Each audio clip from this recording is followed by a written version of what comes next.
This is a homily for the 32nd Sunday in Ordinary Time. The first reading is from the first book of Kings, chapter 17, verses 10 to 16. The Gospel for this Sunday comes from the Gospel of St. Mark, chapter 12, verses 38 to 44.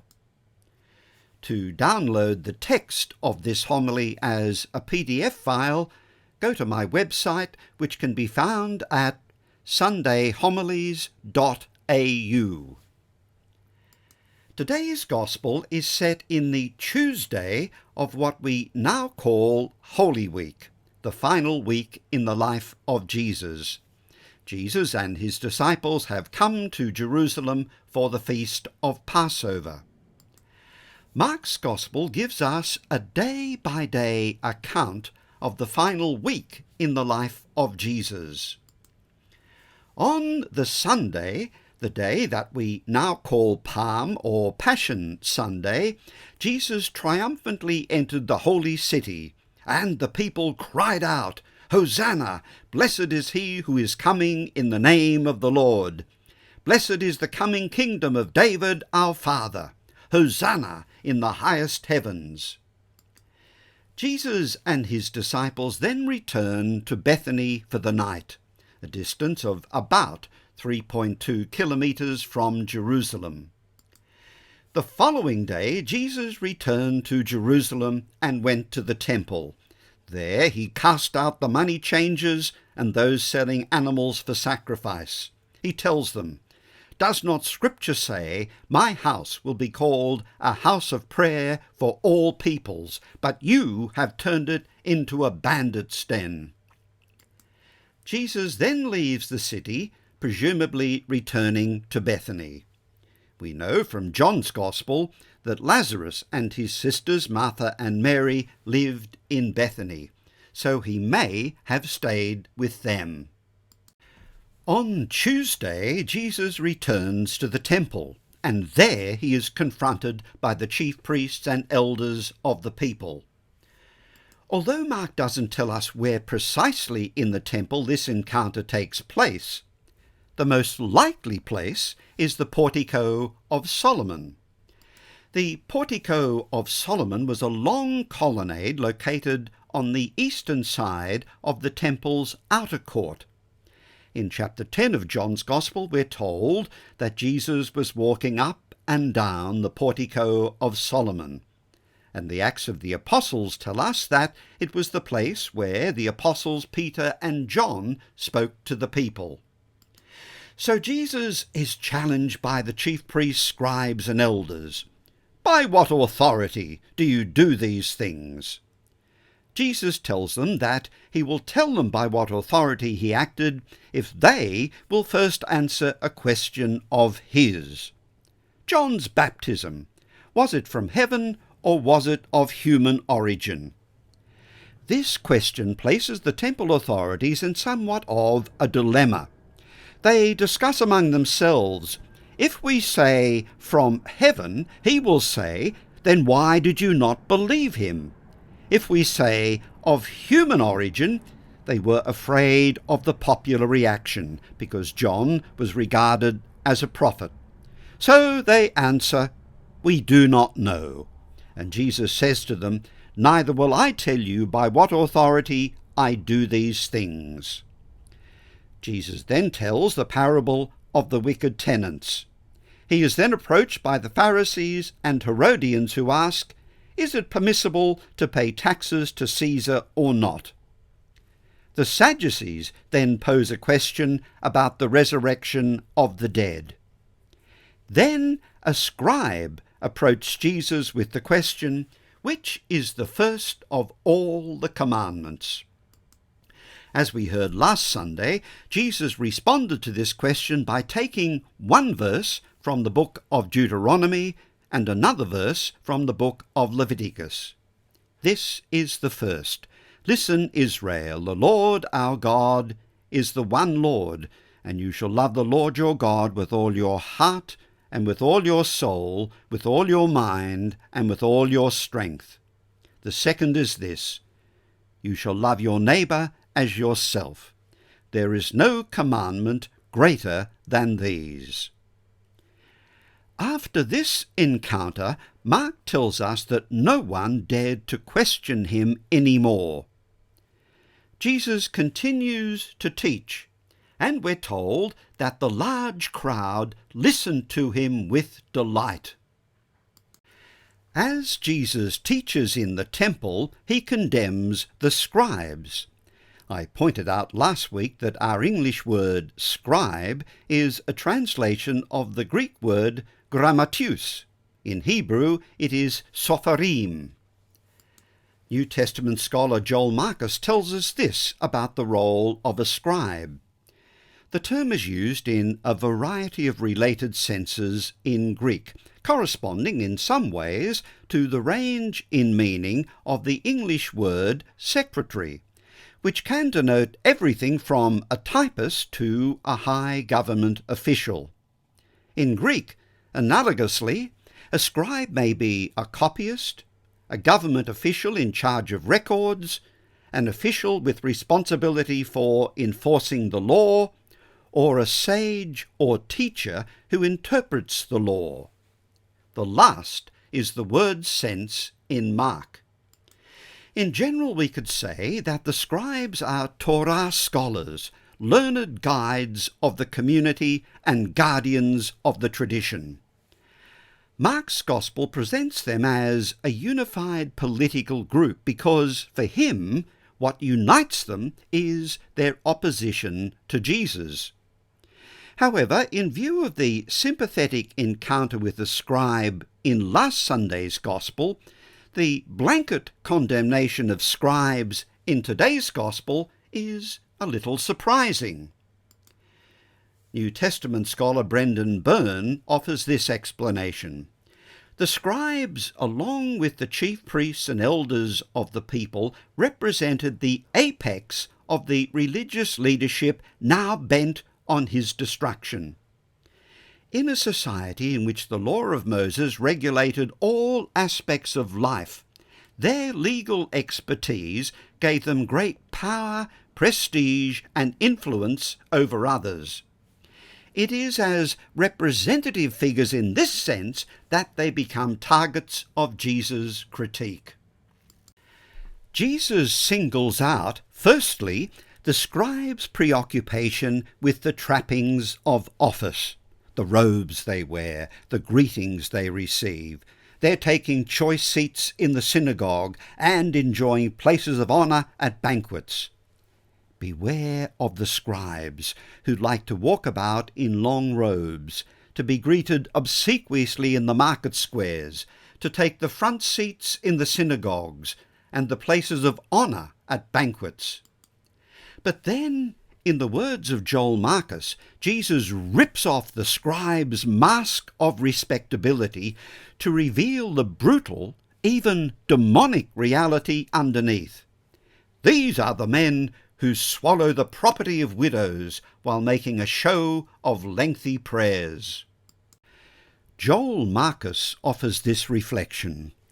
The reference to widows invokes a rich Old Testament background, much of which is relevant to our passage. Widows, along with orphans, resident aliens, and the poor in general, are often mentioned in the Old Testament as objects of special concern to God, since they are without the usual social support systems. Their well-being, therefore, is a sacred trust, and to violate it, for example by defrauding them, is an especially heinous crime. What precisely are the scribes guilty of here? The Jerusalem Bible translation tells us that they swallow up the property of widows, but the New Revised Standard Version has a more accurate translation of the Greek text. They devour widows' houses. How exactly did they devour widows' houses? New Testament scholar Joseph Fitzmyer reviews a number of explanations offered by scholars.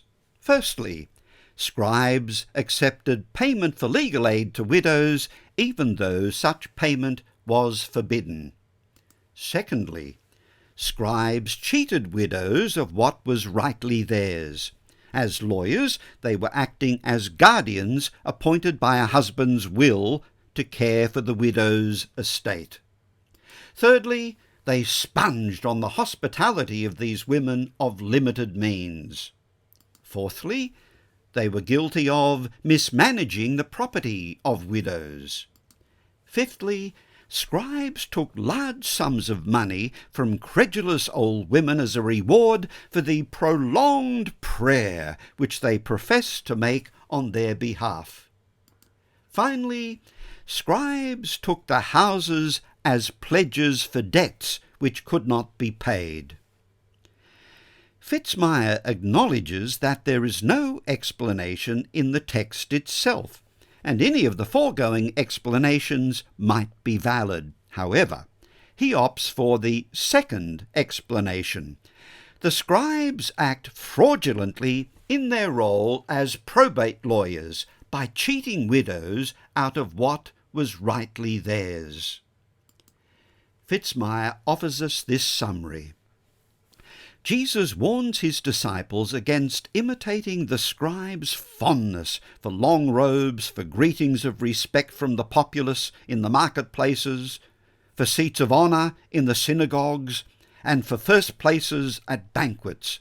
All of this is sham and ostentation, which should not be part of a Christian disciple's way of life. The scribes presume to pass themselves off as important, yet they are the ones who devour what little estates widows have left. They cover up such activity with the facade of religious piety, saying lengthy prayers to God. We're told that Jesus sat down opposite the Treasury and watched the people putting money into the treasury, and many of the rich put in a great deal. Let's pause here for a moment to consider the setting of today's gospel. We're in the temple complex. The temple was the house of God. It was the heart and centre of Judaism, the vital symbol around which everything else circled. It was the centre of Israel's national and political life. The temple was the most sacred place on earth, the navel of the universe, the axis mundi, and the temple was the only place where sacrifice could be offered. For most people in antiquity, the offering of sacrifices was a quintessential expression of religious piety. In the words of the Jewish historian Josephus, to think of leaving off those sacrifices is to every Jew plainly impossible. They would rather give up their lives than the worship which they are accustomed to offer God. Let's have a closer look at the temple that Jesus knew. The outer courtyard was known as the courtyard of the Gentiles. As the name suggests, non-Jews were permitted to enter this courtyard, but they were unable to approach any closer to the temple than this. Those entering the Temple Mount had to remove their shoes, and many people made a point of dressing themselves in white. The soreg marked the boundary beyond which Gentiles could not pass. It was a stone latticework fence which, according to the Jewish historian Josephus, was 1.5 metres or 5 foot high. Plaques written in both Latin and Greek were attached to the soreg, forbidding Gentiles to pass beyond that point under pain of death. One of these plaques, written in Greek, was found in 1870. It reads, "No stranger is to enter within the balustrade around the temple and enclosure. Whoever is caught will be responsible to himself for his death, which will ensue." If we pass through the eastern gate, we enter the court of the women. Both Jewish men and women could enter this courtyard. A gate, known as the Nicanor Gate, led into the court of the Israelites and the court of the priests, women could not pass beyond the Nicanor gate. The Nicanor gate led into the court of the Israelites and to the court of the priests. The court of the Israelites was open to all male Jews. The court of the priests was over a metre higher than the court of the Israelites. Men who were not priests could only enter the court of the priests when they were presenting an animal to be sacrificed. Here you can see the altar of burnt sacrifices, situated in front of the temple itself. This, as the name suggests, is where sacrifices were offered. The essential element of the daily temple service was the offering of the tamid sacrifice of 2 lambs, one in the morning, which began the service, and one in the afternoon, which concluded it. In the hours between these 2 services, various other sacrifices offered by individuals were brought forward. Within the temple there were 2 main spaces. Firstly, the sanctuary, hekal in Hebrew. The altar of incense was located in the sanctuary.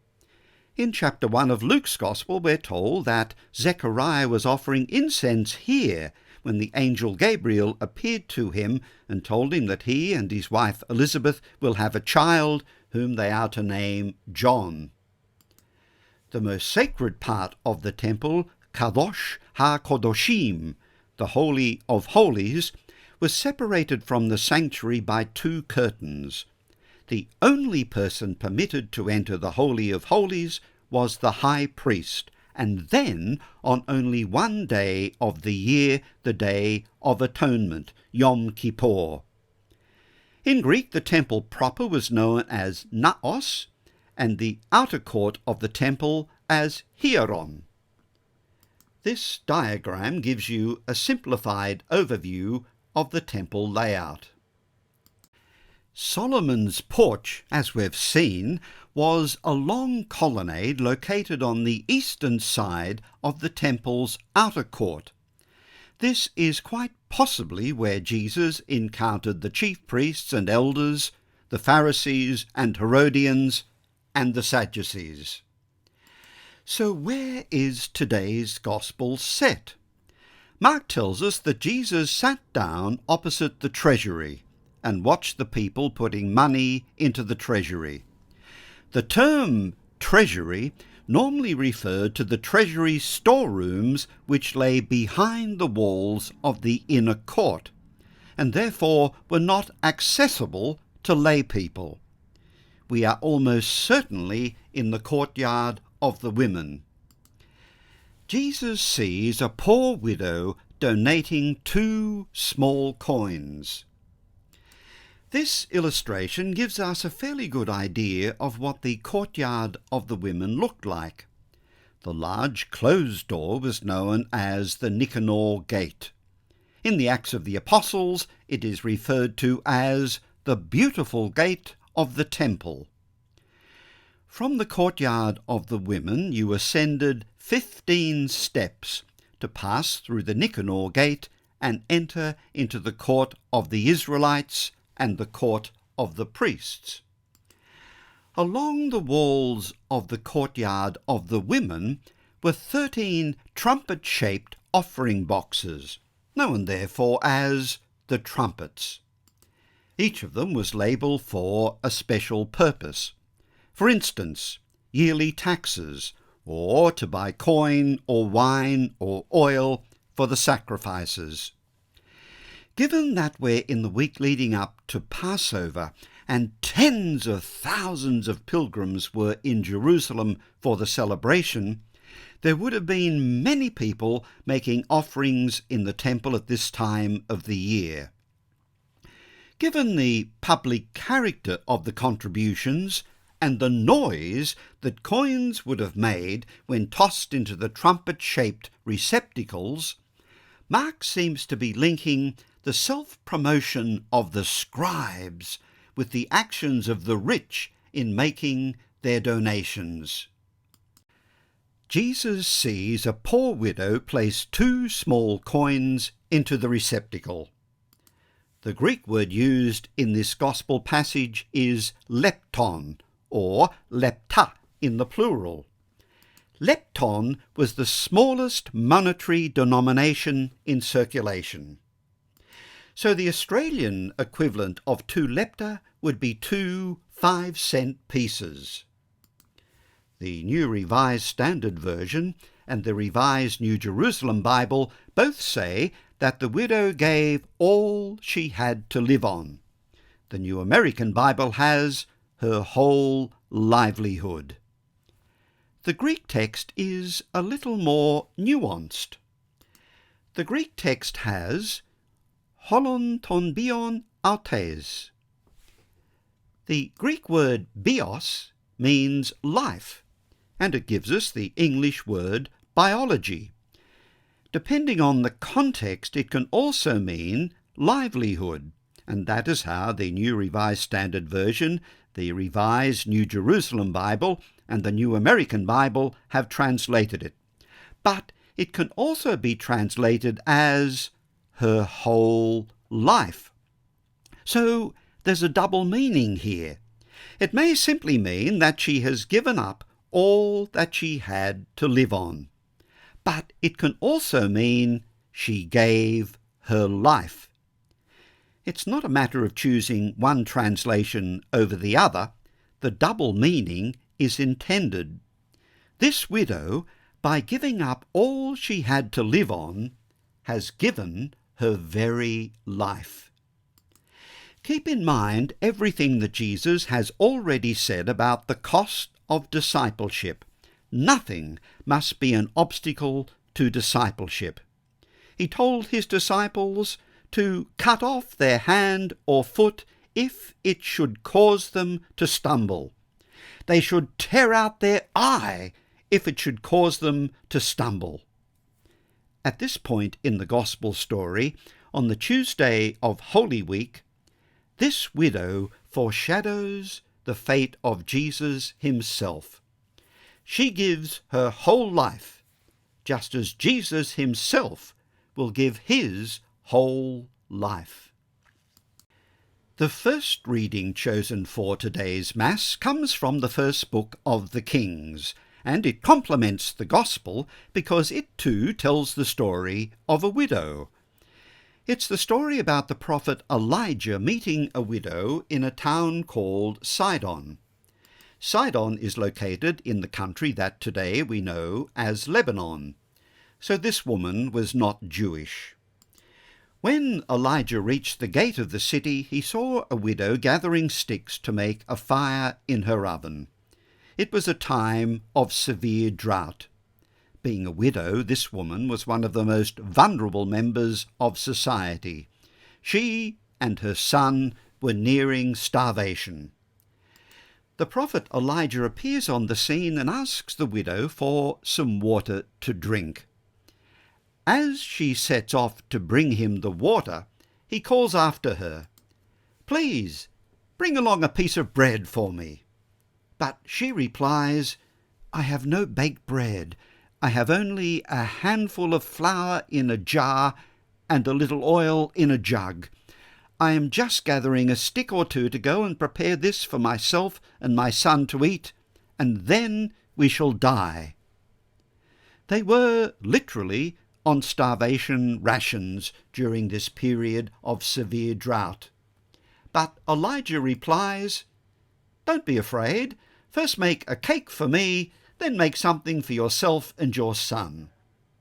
And then a promise. "Jar of flour shall not be spent, jug of oil shall not be emptied, before the day when the Lord sends rain on the face of the earth."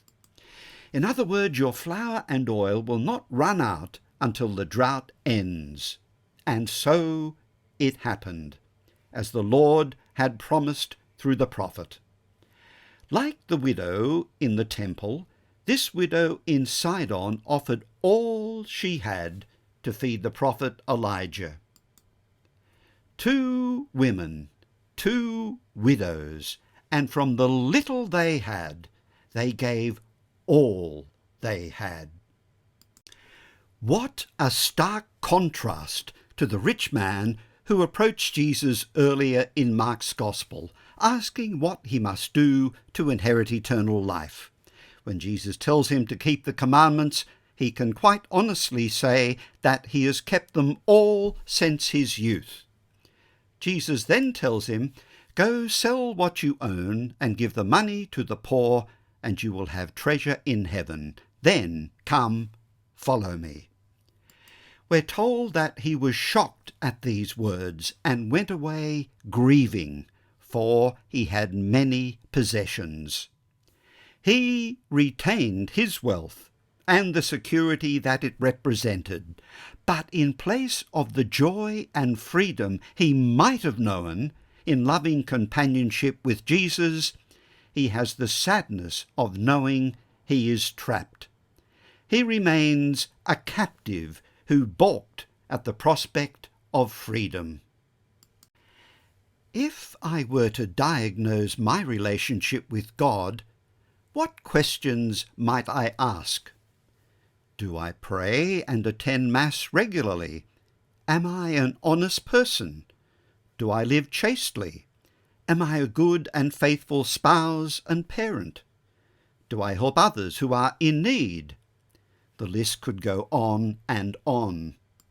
American priest and author Father William Bausch offers an interesting insight. He says, "The one single, most reliable, most accurate, practical measure of our spiritual lives, how we stand with God, is our use of money." Or to rephrase the question slightly differently, how are we stewards of our money? How do we master it, or how has it mastered us? Money is a necessary and wonderful commodity. Look at all the good you can do with it.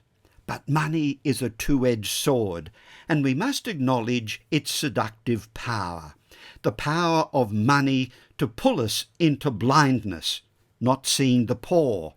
The power of money to lead us into selfishness, not sharing what we have. And the power of money to lead us into pride, defining who we are by what we have and not by who we are. One of the Desert Fathers was once given a bowl made of pure gold, a gift from a wealthy disciple. One night, as he lay down to sleep, he noticed a man lurking nearby, a thief intent upon stealing the golden bowl. "Here, take this," said the monk, holding out the bowl. "That way you won't disturb me once I have fallen asleep." The thief eagerly grabbed the bowl and made off, only to return the next morning with the bowl and a request. He said, "When you gave away this bowl so freely last night, you made me feel very poor. I beg of you, please teach me how to make that kind of light-hearted detachment possible." Detachment is the key word here. Both of the widows we met today refused to cling to what was theirs. They gladly gave away all that they had. In 1976, the psychoanalyst and social philosopher Erich Fromm wrote a book entitled To Have or To Be. The title describes two different attitudes to wealth and possessions. Fromm concludes that we live in a society in which the supreme goal is to have, and to have more and more. A society in which the very essence of being is having, and if one has nothing, one is nothing. Jesus had just been asked which was the first of all the commandments. As we heard, he replied that the first commandment was to love the Lord your God with all your heart, with all your soul, with all your mind, and with all your strength. And the second is this: you must love your neighbour as yourself. In today's readings, we have the embodiment of that love in the reckless generosity of two widows. Today's Gospel story is sometimes referred to as the widow's mite.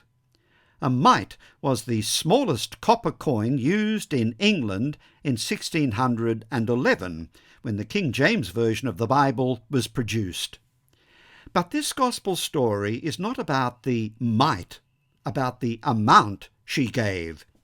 It is about her. Giving, which is real giving, has a certain recklessness in it. The widow might have kept one coin. It wouldn't have been much, but it would have been something. But she gave everything she had. It is a strange and a lovely thing that the person whom the New Testament and Jesus hand down to history as a pattern of generosity was a person who gave a gift of 2 small coins, just a few cents.